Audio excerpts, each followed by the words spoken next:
তো এই মসজিদেই রসুল আকরাম সাল্লাম তিনি নামাজ আদায় করতেন। এই যে উঁচু জায়গাটা দেখতে পাচ্ছেন সামনে, যে উঁচু জায়গাটা, ওইখানে আল্লাহ নবী উজু করতেন। ওইখানে উজু করে ওইখান থেকে তিনি আসতেন। এই পথের মধ্যেই বুড়ি কাটা বিছিয়ে দিত, এসে আল্লাহ নবী এখানেই তিনি নামাজ আদায় করতেন।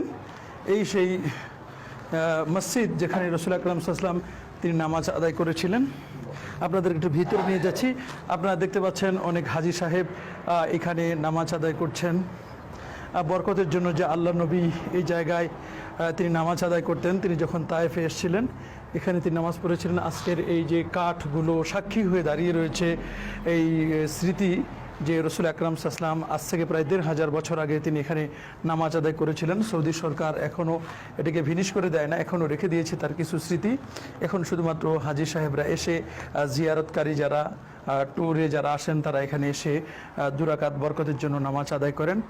আমরাও এখানে দুরাকাত নামাজ আদায় করব। আপনাদের জন্য দোয়া করি আল্লাহ তাআলা আপনাদেরকেও এই ধরনের জায়গাগুলো, বরকতময় জায়গাগুলো জিয়ারত করার তৌফিক দান করুন। আপনারা এই সেই জায়গাটা দেখতে পাচ্ছেন, এটি মূলত রসুল আকরাম সাল্লাম ওই উঁচু জায়গায় সেখানে তিনি উজু করে তারপর ওই পথ দিয়ে তিনি এই মসজিদে এসে নামাজ আদায় করতেন।